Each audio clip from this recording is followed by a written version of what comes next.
Hello everyone, my name is Yinch and I am the founder of Pipo.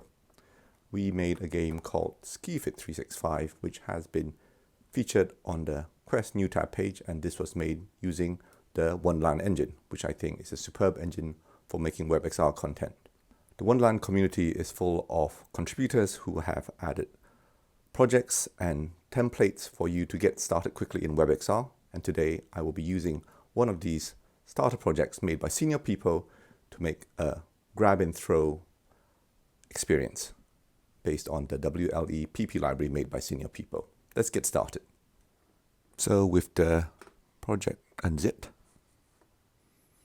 I open it up and there's three, and I choose the one that says default by itself.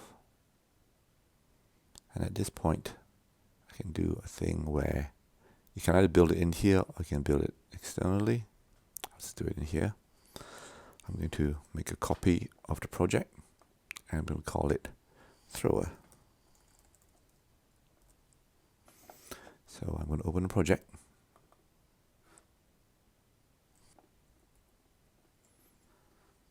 I'll do two things first. I will first change some project settings. Change the name of the project to thrower. And the other thing I need to do is I actually need to turn on the physics enabled there. I'm also going to be needing some materials for the objects I'm adding to the scene, so I might add some materials as well.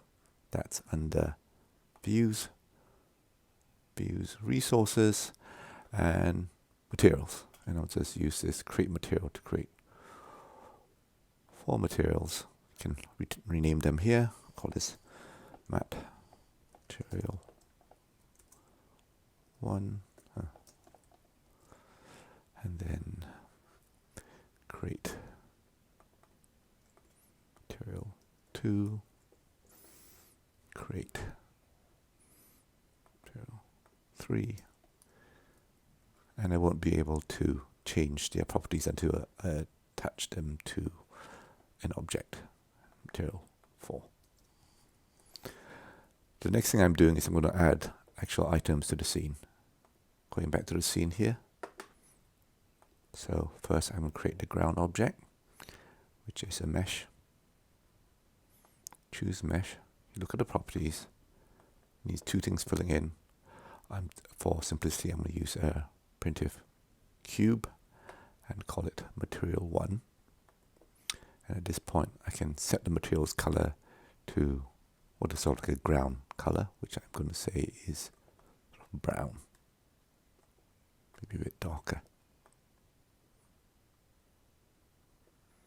So that's the ground. It's at position 0, 0. We probably want it to be bigger and lower. So I'm going to make it bigger by doing this first. 10, 1 high, 10. And because it's 2 meters high, 2 meters tall, position it so now it's level with the ground. I'm going to call this object ground. Next, I'm going to add a table object, which will be another cube. So add another mesh. I'll call it table. I have to choose the mesh again. I'm going to choose cube. There's the cube. Use material 2 for this.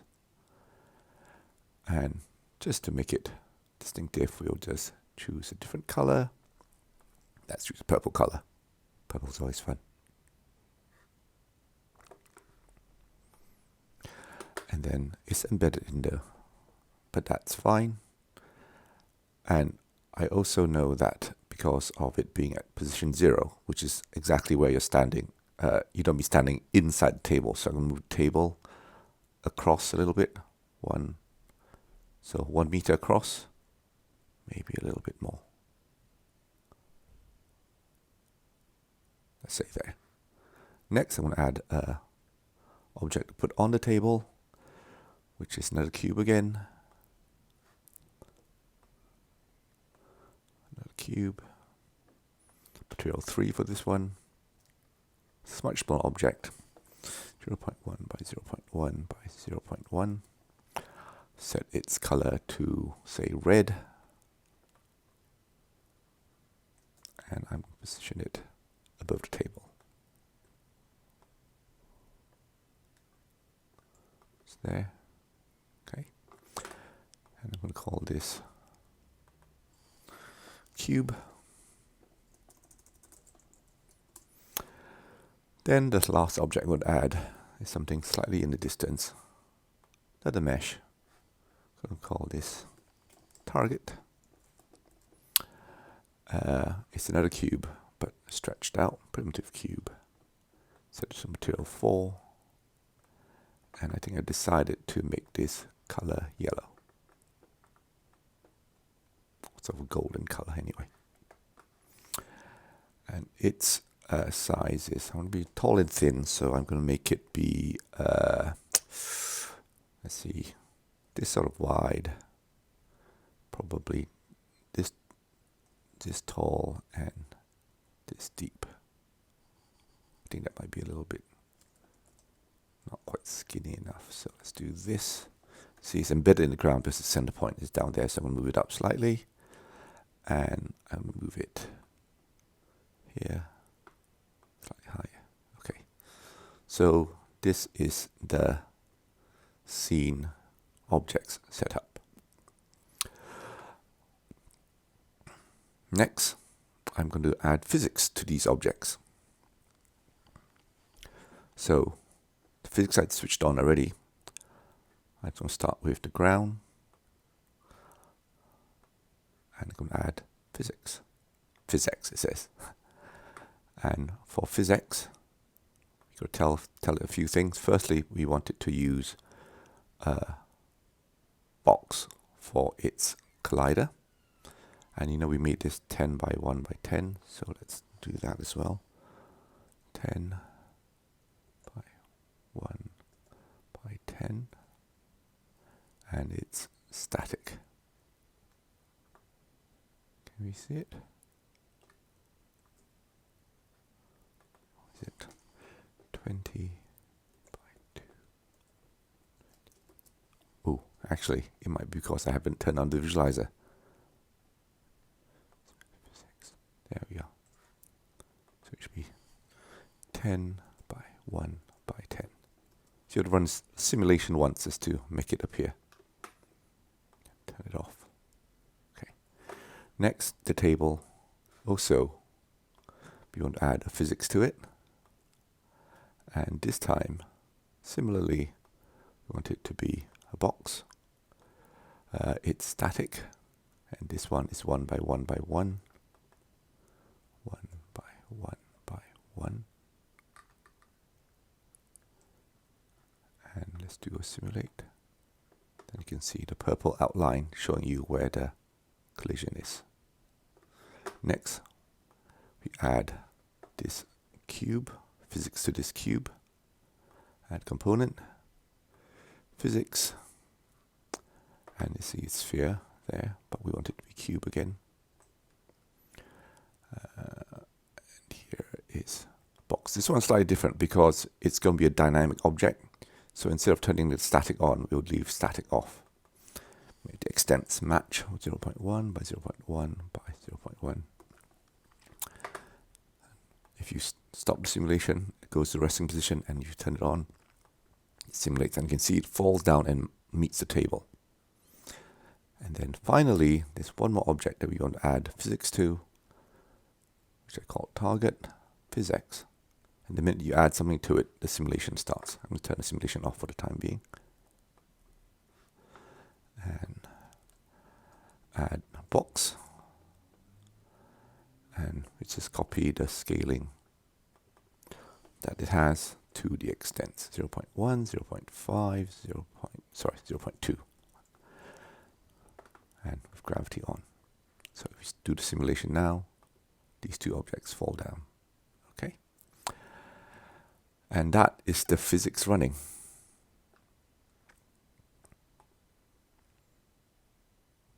Let's turn it off for a second. So next thing you want to do is to make this little red object here. I'm pressing F to center on it. Oops, F. Is I want to make this a thing that can be grabbed. And this is where we start using some of Pipo's library. Go here. You can close this up. Add pp grabbable, because this is a grabbable object. And because we want to be able to put our hand into it so that it doesn't move away, I'm just going to go back to the physics component and make it trigger. There's physics to add one more thing I forgot about this, which is to the hand. So under the player, look for the right hand and add a component. The component you want to add is physics. If you open up physics, we'll use a default sphere, that's fine. Radius of 0.1 and make it kinematic, so it'll follow where the hand controller is moving and not just be simulated and like fall to the ground.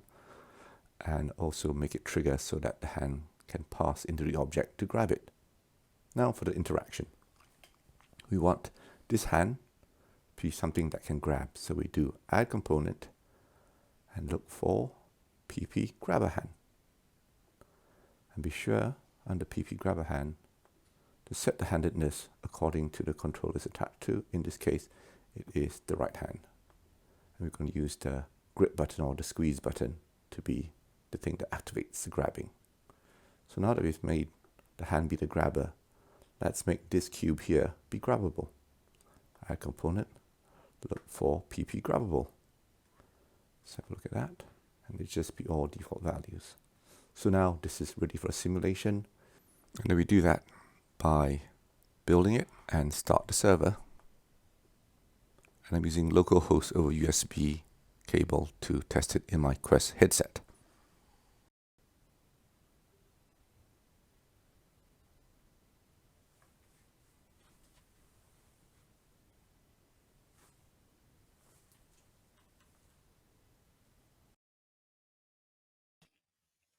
Wonderful. So if you want to go ahead and ask your questions in chat on Twitch and YouTube, we have Yinch here with us. Yinch, welcome to the stream. Thank you so much for your talk.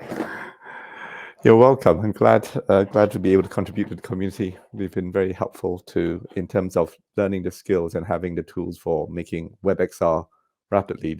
Wonderland is fantastic. Perfect. Wonderful. Thank you so much for your kind words. And so let's see. Do we have any questions already? I see something from Kibloy. So Kibloy asks, how many objects with physics can you add in WebXR performance-wise? Does static versus dynamic make a difference? I actually had senior people help me with an experiment, and you can get tens of thousands of static objects for collision and thousands of dynamic objects. I think we got it up to something like, I'm not going to remember the number, but it's like 15,000 static and 2,000 something dynamic, some crazy number. It was a huge number, and so it's high. It's in the thousands. Obviously, you don't get so much performance if you use a triangle mesh or convex mesh, but certainly with the primitives, you can get a lot, thousands or tens of thousands. All right, so it depends on the static versus dynamic, and also depends on the shapes of the collision, I guess. That's right. Very cool. Aino asks, and we have this cool feature here, what was the library used for the grabbing logic? The grabbing logic is provided as part of the WLEPP repository that I mentioned at the beginning. Within that library, if you use the default templates, or you can possibly use the bundle that comes with it, it provides a series of helper components, which includes the grabbing logic. So yeah, it's part of WLEPP. I think an also easy way to get to it, I think we're linking through the component registry. So on wonderlandengine.com/registry, that's where you can also probably find it quite easily. Question from me in the meantime, while the rest of chat is gathering their questions. Maybe off topic, because we don't have to constrain ourselves to the talk, right? And I know you did an entire podcast on this. Yes. And for everyone who wants to like get some details, Yinch was on the White Rabbit WebXR podcast talking about this specifically. What was your biggest challenges on the SkiFit 365 project? It was trying to balance a good quality of visual experience with high frame rate. Skiing is a high speed sport, and I was building experience with the oversight of skiers who know what skiing is like. And so trying to make the environment look nice and realistic and immersive while maintaining the frame rate was the biggest challenge. And Wonderland was the only engine I know that could do it. And I've had Olympic skiers plural, say that being in SkiFit 365 is like real skiing, and they do it as their job. Amazing, thank you. We have a question by La Majestic. That is, I like the example, thanks a lot. Are you working on a physics-based game? Anything you can share? I am working on a couple of physics-based games, although I guess it'd be more accurate to describe them as physics-based experiments. And I'm hoping that if the mechanic proves to be compelling, that I'll put it into a game. But so nothing concrete at the moment, but part of trying to figure out what sort of game to design came from doing the load testing to see how many objects we could get. But the results have been very, very promising, and I'm surprised more people have made physics-based games with Wonderland, actually, considering how fast it all is. Very cool. All right, Giorgio Tedesco asks, does it also work with static objects, like for a climbing game, for example? I guess for the grabbing. Sure. I think you would probably end up using the collision system rather than the physics system for moving the avatar. But the actual expert, when he comes on later about climbing, is Florian. So I will defer this question to him, because he wrote his entire wall climbing game, which is superb and brilliant. And I don't know how he did the implementation, but I'm sure he'll have more details for you. Yeah, perfect. That's a very nice outlook to our third session that we're going to have today. So I'll give chat another chance to maybe come up with another question. In the meantime, I want to highlight some of the work that you've been doing also. I know that you did some experiments with like cross-browser multiplayer. You want to get into what you did there?